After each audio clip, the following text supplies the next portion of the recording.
Sur le modèle économique, nous, on a fait le choix de construire le projet en association. On a bénéficié notamment pour l'amorçage, le développement du projet de subventions publiques de la ville, de la métropole, de la région. Voilà, on a essayé un peu de taper à toutes les portes et on a répondu aussi à certains appels à projets, notamment sur le volet économie circulaire, réduction des déchets, etc.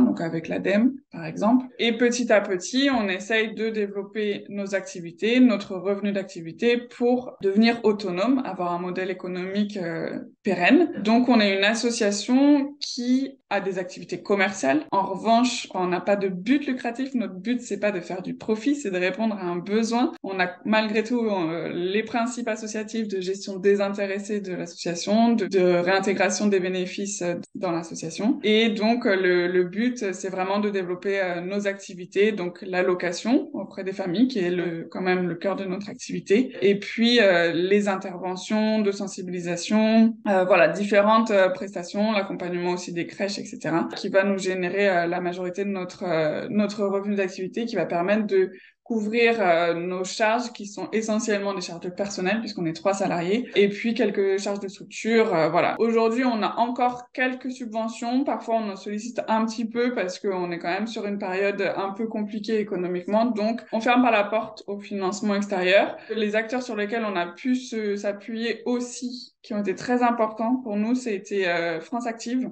avec un prêt d'honneur et qui a permis de faire levier et d'avoir un prêt bancaire aussi avec le Crédit Mutuel. Et voilà, sinon, voilà, c'était quelques subventions et aujourd'hui un modèle qui est de plus en plus autonome et qui le sera, on l'espère, par la suite totalement.